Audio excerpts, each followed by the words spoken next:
যারা শিক্ষক শিক্ষিকারা এখনো পথে রয়েছেন, তাদের বক্তব্য তারা কোনোভাবেই পথ ছাড়বেন না। হিন্দল দে রয়েছেন আমাদের সঙ্গে। হিন্দল, একেবারে লালবাজারের পক্ষ থেকে স্পষ্ট জানিয়ে দেওয়া হলো পুলিশ কিন্তু সংযম দেখিয়েছে, কিন্তু বারবার অনুরোধ করা সত্ত্বেও আন্দোলনকারীরা তারা পথ ছাড়েননি। একদিকে বিকাশ ভবনের গেট ভাঙচুর, তার পাশাপাশি সব্যসাচী দত্ত তাকে আটকানো, একের পর এক ঘটনা ঘটানো হয়েছে। 19 জন পুলিশ কর্মী তারা আহত হয়েছেন এই আন্দোলনকারীদের থেকে। একেবারে দেখো, পুলিশের পক্ষ থেকে এডিজি ল অ্যান্ড অর্ডার এবং আইডি সাউথ বেঙ্গল তারা দুজনেই যেটা স্পষ্টত বললেন যে এই যে গোটা ঘটনা, সেই গোটা ঘটনায় 19 জন পুলিশকর্মী আহত হয়েছেন, তাদের মধ্যে একজনের অবস্থা গুরুতর রয়েছে। কিন্তু এই যে গোটা ঘটনার প্রসঙ্গে পুলিশের যেটা বক্তব্য, গতকাল রাতে যেভাবে লাঠিচার্জের ঘটনা ঘটেছে, সেই ঘটনার পরিপ্রেক্ষিতে পুলিশের যেটা সাফ জবাব, তারা যেটা বলতে চাইছেন যে দীর্ঘ কয়েকদিন ধরে, 10 দিন ধরে এই আন্দোলনকারীরা তারা আন্দোলন করছেন, সেক্ষেত্রে পুলিশ কোনোরকমভাবে কোনো হস্তক্ষেপ করেননি এবং এই সব শিক্ষক শিক্ষিকারা যাদের চাকরি চলে গিয়েছে তাদের আন্দোলনে পুলিশ কোনোরকমভাবে কোনো হস্তক্ষেপ করেনি। গতকালও তারা ধৈর্যের সীমা কিন্তু ভাঙেননি এবং তারা দীর্ঘক্ষণ সেই আন্দোলনকারীদের কোনো রকম সমস্যার সৃষ্টি করেননি। কিন্তু যখন অফিস ছুটি হয়ে যায় এই বিকাশ ভবন, যেখানে এখনও পর্যন্ত তুমি দেখতে পাবে ব্যাপক সংখ্যক র্যাফ পুলিশ এখানে মোতায়েন করা রয়েছে এবং অপরদিকে আন্দোলনকারীরা রয়েছেন, অর্থাৎ কিনা শিক্ষক শিক্ষিকারা তারা রয়েছেন যাদের চাকরি চলে গিয়েছে, সেই আন্দোলনকারীরা এবং অপরদিকে পুলিশ তারা যেমন রয়েছেন ঠিক তেমনই গতকালও ছিলেন। কিন্তু যখন অফিস ছুটির পর শুধু যে এখানে শিক্ষা দফতরের অফিস রয়েছে তা নয়, এখানে বিভিন্ন দফতরের অফিস রয়েছে এবং পুলিশের শীর্ষ কর্তারা যেটা স্পষ্ট করে বলতে চাইলেন যে সেই সব কর্মচারীরা যারা সংখ্যায় প্রায় 500 থেকে 600, তারা কিন্তু দীর্ঘক্ষণ বেরোতে পারছিলেন না। 6 থেকে 7 ঘন্টা পর্যন্ত তারা আটকে ছিলেন এবং পুলিশ এক প্রকার পরবর্তী ক্ষেত্রে তাদেরকে কিন্তু একটা জায়গা করে দিয়ে বার করার চেষ্টা করছিলেন।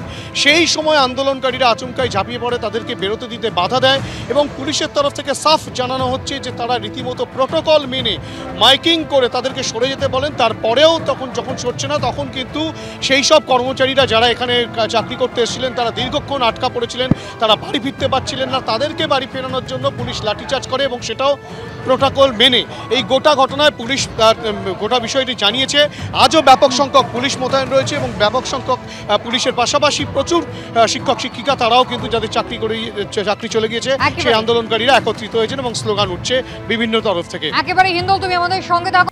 বলপূর্বক জোর করে গেট ভেঙে তারা বিকাশ ভবন চত্বরে তারা ঢুকে পড়েন।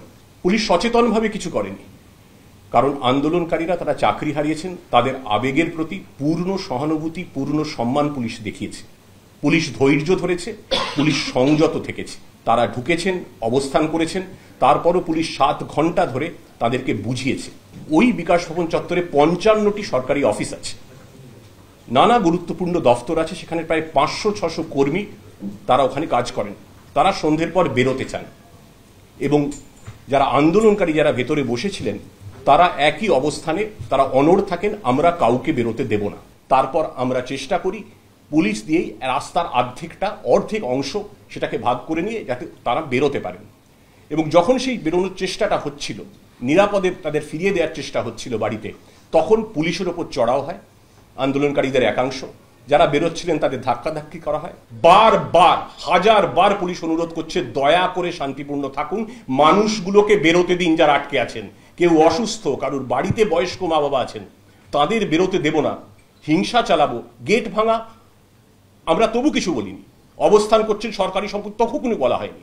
পুলিশ অসহায় ছিল না, পুলিশ সংযত ছিল, পুলিশ ধৈর্যশীল ছিল।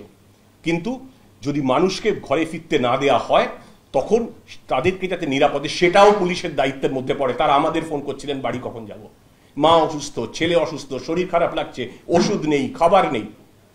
তখন যেটা প্রয়োজনীয় পদক্ষেপ বলে আমরা মনে করেছি সেই পদক্ষেপ আমরা নিয়েছি। 19 জন আমাদের পুলিশ কর্মী আহত হয়েছেন এবং যাদের এই উস্কানিতে আন্দোলনকারীদের একাংশ যারা আমরা চিহ্নিত করছি সিসিটিভি ফুটেজ দেখে, যারা এই বিশৃঙ্খলায় অগ্রণী ভূমিকা নিয়েছেন এবং ভাঙচুর করেছেন, উস্কানি দিয়েছেন, পুলিশকে মেরেছেন, সেই ফুটেজও আমাদের কাছে আছে। তাদের বিরুদ্ধে আমরা প্রয়োজনীয় আইনি পদক্ষেপ নিশ্চয়ই নেব।